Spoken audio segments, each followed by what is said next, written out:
നമസ്കാരം. ഒരു പുതിയ വീഡിയോയിലേക്ക് സ്വാഗതം.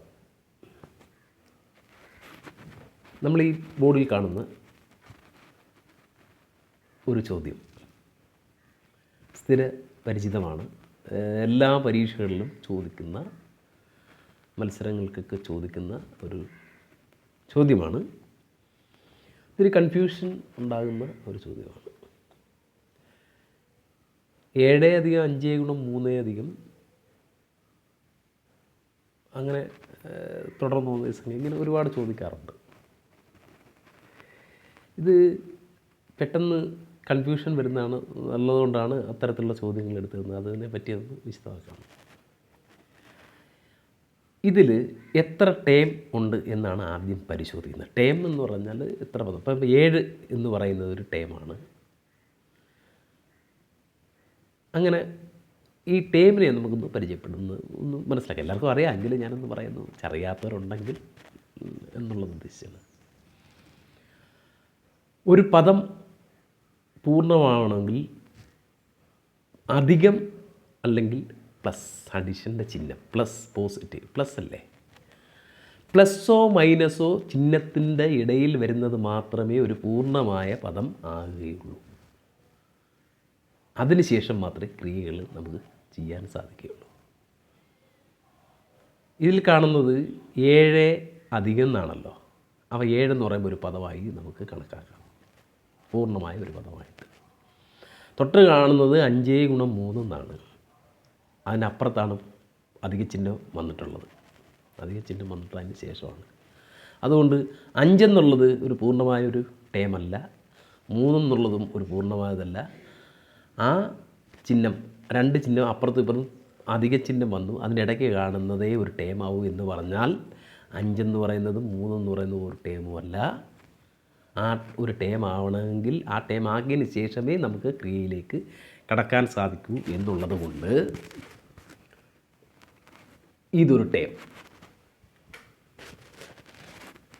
7 ഒരു ടേമാണ്, ഇതൊരു ടേമാണ്. അപ്പുറത്ത് ചിഹ്നം വന്നോ പോസിറ്റീവ് നല്ല അധികം ചിഹ്നം വന്നു.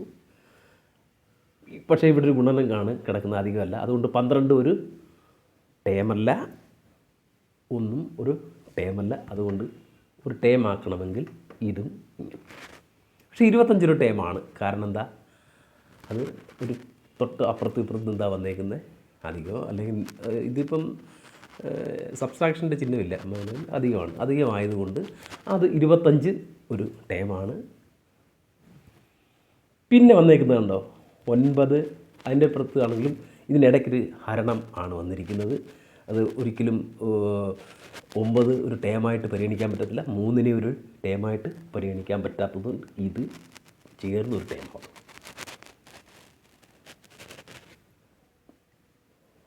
ഇത് എത്ര ആണെന്നാണ്. അപ്പോൾ നമുക്ക് സ്വാഭാവികമായിട്ട് ചെയ്യുമ്പോൾ ഈ ടേം ആക്കിയിട്ട് മാത്രമേ ക്രിയയിലേക്ക് കിടക്കാവൂ. 5 × 3 15. അപ്പോൾ ഇത് ക്ലിയറായി. അപ്പം 7 + 15 എന്ന് ഈ ടേം ആകുമ്പോൾ കണക്കൂട്ടാൻ പറ്റും. 12 1, അത് 12 തന്നെയാണ്. ആ ടേം അങ്ങ് മാറി 12 ആയി. അതുപോലെ 9/3 എന്നുള്ളത് നമുക്കറിയാം, 3 അറിയാം. ഇപ്പോൾ എന്തായി, ഈ ഹരണം ഒക്കെ മാറി എല്ലാം അധികത്തിനായിട്ട്. ഇനി നമുക്ക് കൂട്ടാം. 7 + 15 + 12 + 25 + 3. ഇതാണ് ഇതിൻ്റെ രീതി. ടേം ആക്കുക എന്നുള്ളതാണ്. ടേം ആവണമെങ്കിൽ ഒരു പോസിറ്റീവോ നെഗറ്റീവോ ചിഹ്നത്തിൻ്റെ ഇടയിലുള്ളതേ ഒരു ടേമായിട്ട് കണക്കാക്കാൻ പറ്റൂ. അതിനകത്ത് മൾട്ടിപ്ലിക്കേഷൻ്റെ ചിഹ്നമോ ഡിവിഷൻ്റെ ചിഹ്നമോ ഒന്നും ഒരു പദമായിട്ട് കാണാൻ പറ്റത്തില്ല. അങ്ങനെ പദം ആക്കിക്കൊണ്ട് മാത്രമേ നമുക്ക് എന്ത് ചെയ്യാൻ പറ്റുള്ളൂ, ഈ പറയുന്ന. അപ്പോൾ ഏത് കണക്കെടുത്ത് കൊടുക്കാനും നമ്മൾ ആദ്യം അങ്ങനെ ചെയ്യാനേ പറ്റൂ. അതുകൊണ്ട് 15 × 22, 32 34, 54 59, 62 ഇങ്ങനെ ഉത്തരം കാണാവൂ. 62. അപ്പോൾ എന്താണ് നമ്മൾ ചെയ്യേണ്ടതെന്ന് വെച്ചാൽ, എത്രയോ വന്നോട്ടെ. അപ്പം ഇതൊരു കൺഫ്യൂഷനായിട്ട് എല്ലാവർക്കും നിൽക്കുന്നതാണ്. ചിലരത് വിട്ടുകളയാൻ സാധ്യതയുണ്ട്.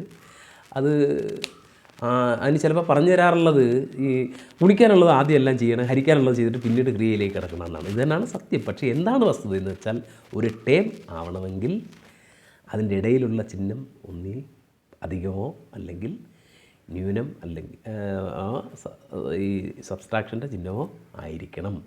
മറ്റ് ചിഹ്നങ്ങൾ ഗുണനോ ഹരണോ വന്നാൽ അതൊരു പൂർണ്ണമായൊരു ടേമാവില്ല. അതിനെ ക്രിയ ചെയ്ത് മാറ്റിയാൽ മാത്രമേ അതൊരു ഗുണിക്കാനാണെങ്കിൽ ഗുണിക്കാൻ, ഹരിക്കാനാണെങ്കിൽ ഹരിക്കാൻ, എന്നിട്ടും ആ ടേമിനെ അങ്ങനെ ആക്കി ഒരു പൂർണ്ണ ടേമുകളാക്കിയതിന് ശേഷം മാത്രം ക്രിയ ചെയ്താൽ ഈ ഉത്തരം ശരിയായി വരും. വളരെ സിമ്പിളായിട്ട് നമുക്ക് ചെയ്യാൻ എത്രയോ വന്നോട്ടെ, ഗുണിക്കാനും ഹരിക്കാനാകെ നിങ്ങൾക്ക് വളരെ പെട്ടെന്ന് ഈ മത്സര പരീക്ഷയ്ക്ക് ഉപയോഗപ്പെടും.